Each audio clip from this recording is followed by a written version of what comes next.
On June 25, 2015, the YouTube channel Obscure Horror Corner introduced the world to a sinister game called Sad Satan.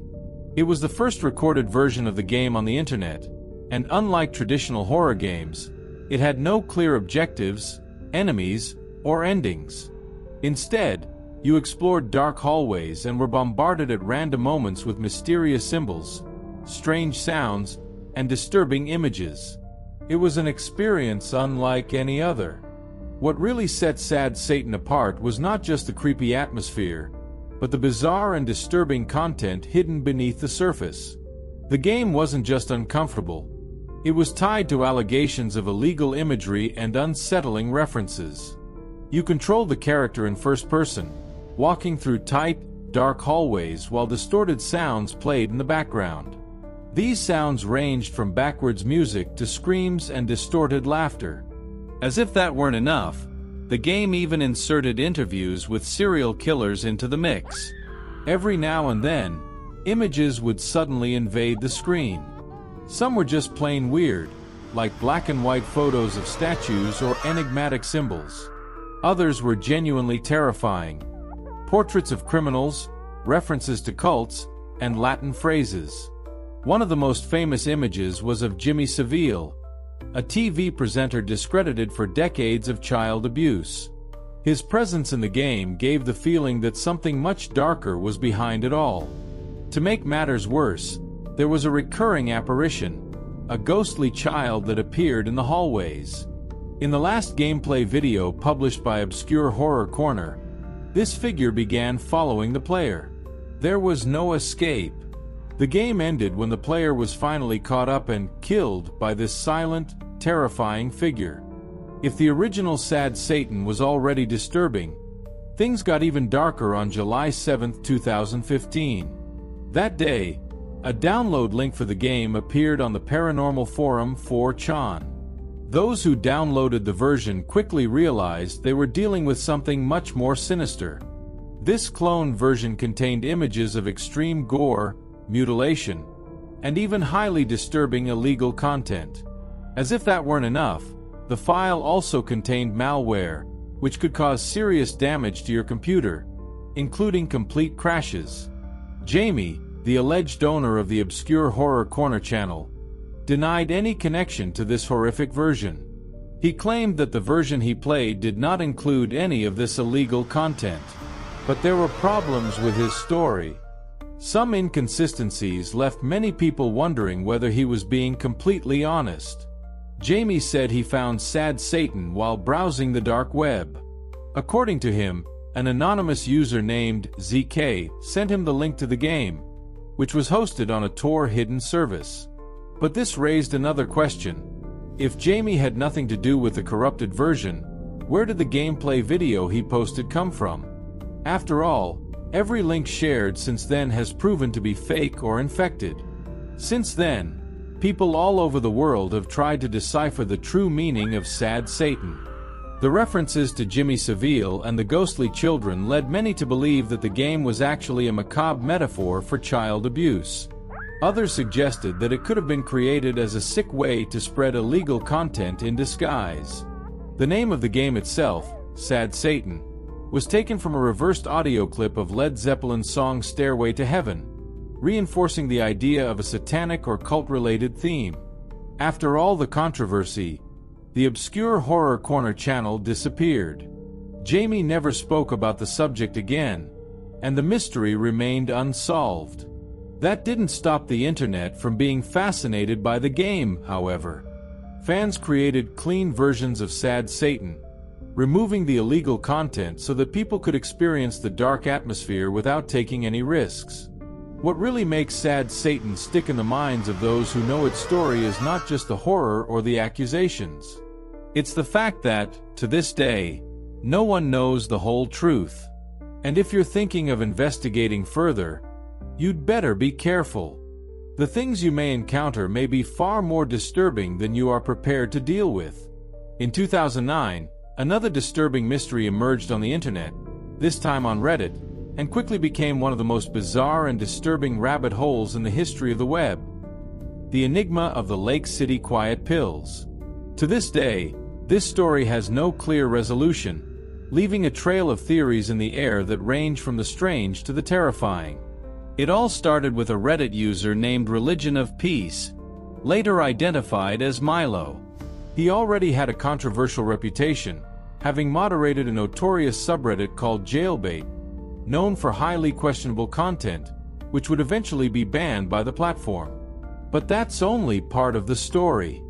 Milo claimed to be a war veteran, with accounts spanning from the Cold War to World War II. Despite this, many users questioned his claims, especially because he claimed to be 80 years old, but maintained an unusual activity for someone of that age. On May 18, 2009, Milo shared a curious link to a new website called LakeCityQuietPills.com.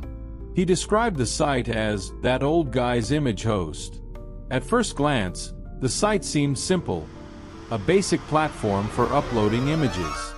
However, the very name Quiet Pills caught people's attention, sounding mysterious and slightly unsettling. 2 months later, on July 17, 2009, Milo posted his final comment on Reddit, a complaint about spam. Hours later, a new user named 2-6 appeared, announcing Milo's death.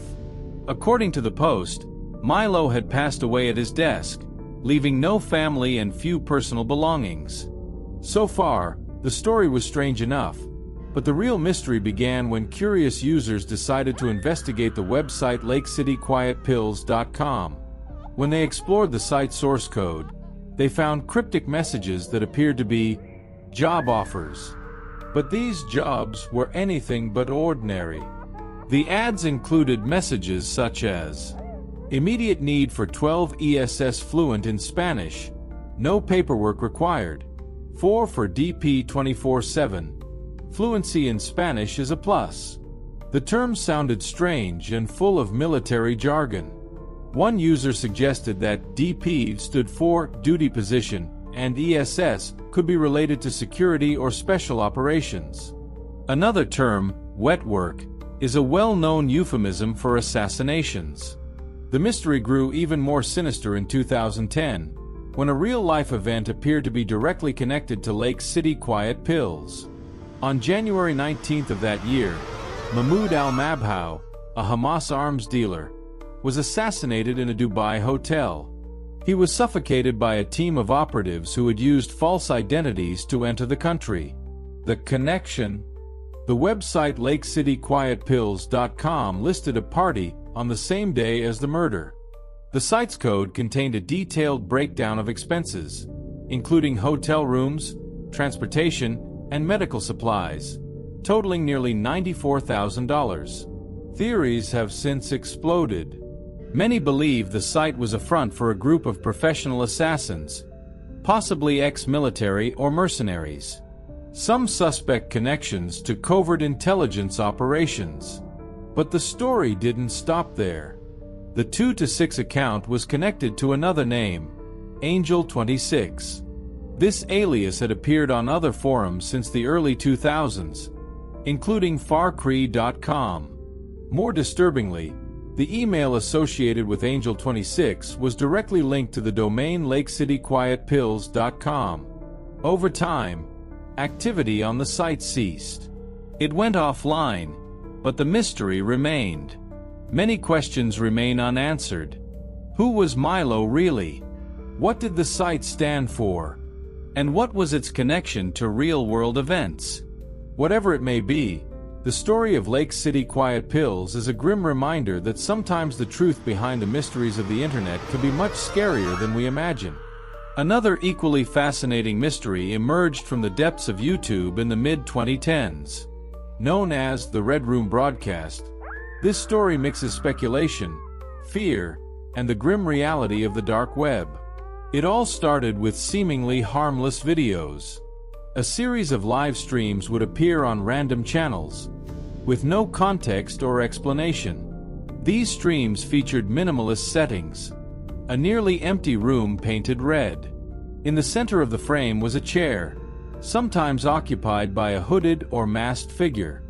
What was eerie was the complete absence of natural sounds. There was no dialogue or background noise to indicate life around.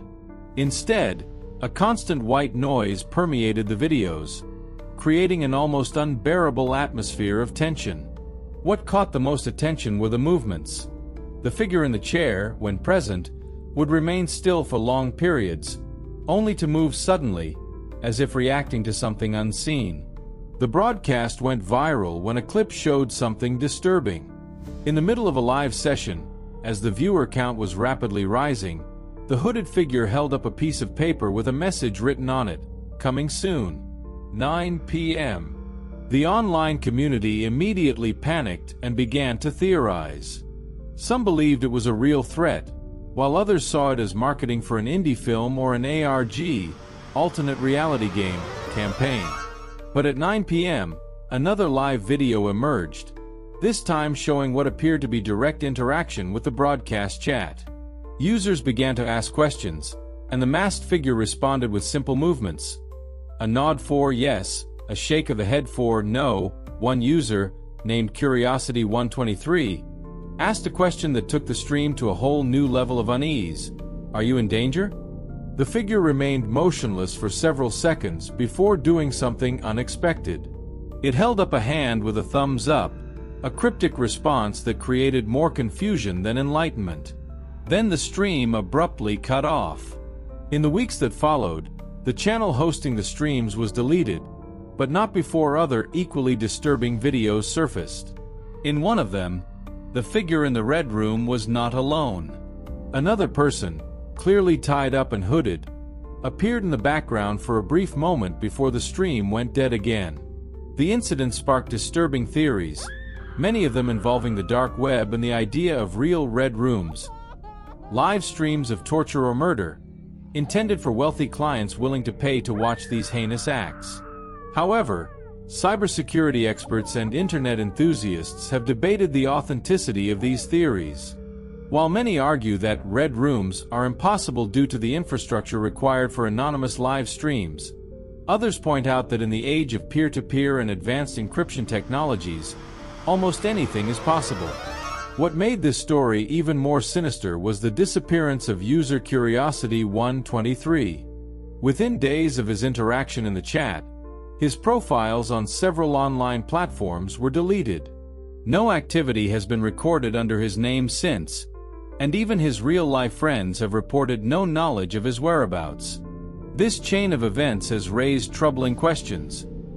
Was this an elaborate game designed to trick and scare people? Or was there something much darker going on, lurking beneath the surface of the internet? In the meantime, the myth of the Red Room lives on, fueled by stories like this and by anonymous accounts from users who claim to have witnessed something similar. We may never know the full truth, but it is precisely this uncertainty that makes the internet such a fascinating and terrifying place. While live streaming was the impetus for the Red Room myth, the idea itself dates back to an older concept that circulated on obscure internet forums. In the early days of the web, stories of illegal streaming intrigued the curious, but there was a lack of concrete evidence to support these claims. It was only with the advent of platforms like YouTube, Twitch, and others that the narrative took shape. Among the earliest reports is a website called Hidden Vision, which was rumored to offer unnameable content to a select audience.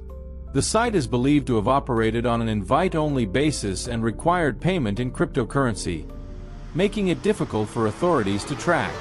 However, no public records or official investigations have confirmed the existence of this site. The parallels between these stories and modern Red Room broadcasts are intriguing, but one question remains: who is behind them? Theories range from lone individuals to criminal organizations using these displays as a means of intimidation or profit.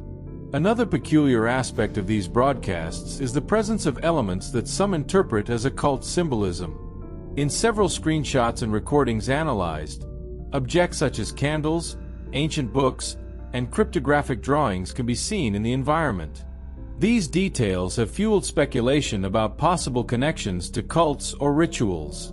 An in-depth analysis by a YouTuber specializing in mysteries, called The Cryptic Analyst, revealed curious patterns in the times of the broadcasts and in the messages left by the masked figure.